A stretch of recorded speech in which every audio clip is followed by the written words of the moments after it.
There is a conspiracy theory that has many convinced they are slowly being poisoned. There's a movement growing worldwide by millions who are certain someone is spraying toxic chemicals on all of us. We're joined now by two filmmakers producing The Great Culling.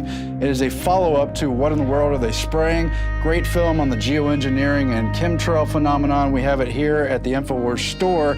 That is director Paul Wittenberger. And he is joined by first-time filmmaker, right, Chris Maple? That's right.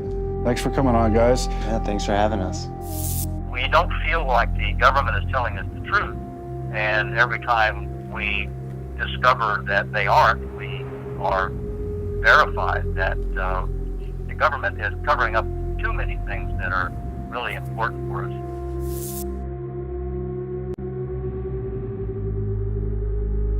If you really convinced me people were doing this, I'm serious, drop everything else I was doing and find a way, because I mean, if by chemtrails you mean a large conspiracy Yes. of government, I would drop everything else I was doing and risk my life to block it, because I believe that's the right thing to do.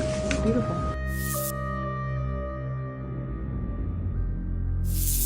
I actually served 4 terms in the House. So after serving 8 years in the House, I went ahead and ran and was elected to the Senate and served 4 years there. I think there are entities around this world that want control very much. Perhaps they would like to not have as much population to deal with. Most of it has to do with money, greed, and power. And these people are doing this and have been doing it for years and years now. It's really just beginning to come to the forefront. People are finally beginning to look up. I can't believe that for years and years this was going on over their heads and they hardly noticed it, you know, but maybe because they've become so bold, people have begun to look at what is in this stuff. I'm here today to report that each of the 6 rainwater samples I collected contain aluminum. Every single one is contaminated. Shows contamination of the air we breathe with aluminum particles. It's a neurotoxin. Alzheimer's comes to mind. All of these childhood diseases that are burgeoning. I can't think of a worse place for aluminum particles to be located than in the very air we breathe. Can you? Commissioner Blaney. Well, Mr. Chair, maybe that's something that could be presented to Environmental Protection or the committee or...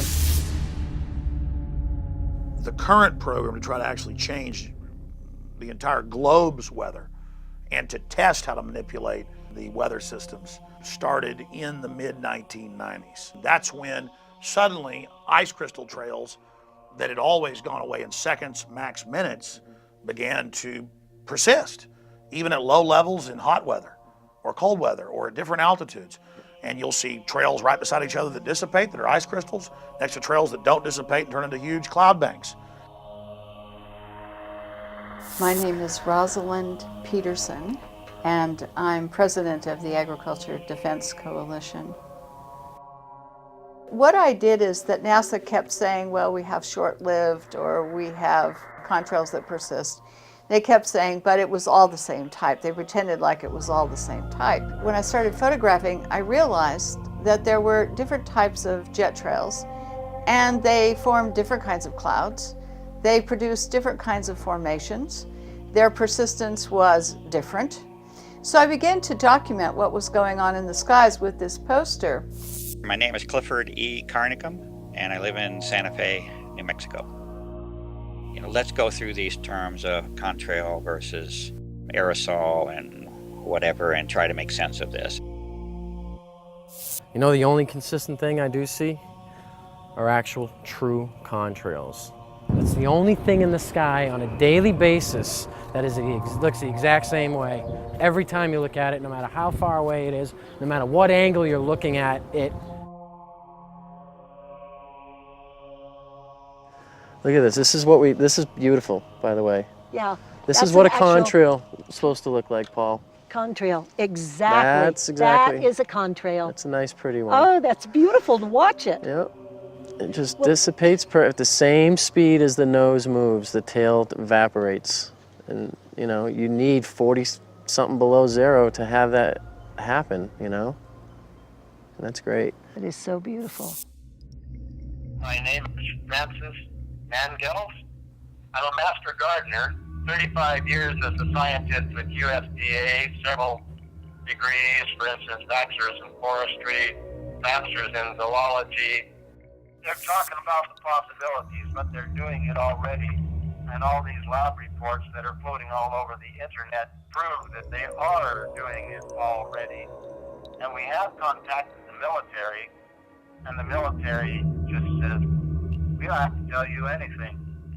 And quick goes the phone. I mean, how sad. Here we are sitting here today looking up. For the most part, we have completely blue sky, no clouds at all. And sometimes you can walk out of your home down in the valley in the morning and you'll see it like this. Within 2 hours, it's nothing but a milky white. The sun is not coming through, and it started with a checkerboard that all comes together. All of this can have an impact on the environment that we require for fresh water, and even on your trees. So we have to think about these schemes that we're going into in order to say what impact are they going to have on the environment.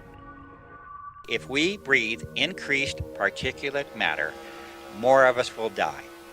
And I don't know how to be glamorous about that statement. It is a sheer statement of fact. Increased particulate counts in the atmosphere will have a direct influence on mortality, and it will increase it. Again, it's the same thing. Corporate shutout, military shutout, and the response has been that it's all a hoax, that there is no such thing as chemtrailing. Well, they've got rat poison where you feed the rat and it doesn't know until it eats enough. It takes a week to kill it. That's a soft kill. Mm-hmm. And rats don't know. They just keep eating it because it didn't kill them right away. If you give rats poison that kills them on the spot, rats don't eat it.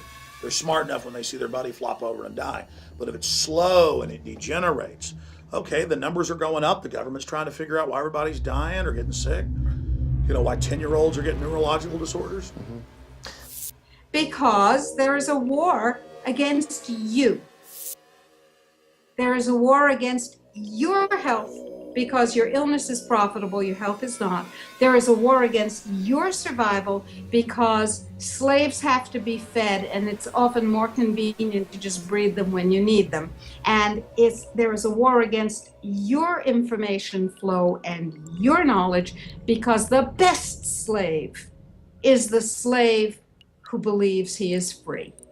And at this point, the corporatist, globalist, genocidal state believes that it owns your body, your mind, your choices, and your life and death. And I say, oh no, not my body, not anybody's body.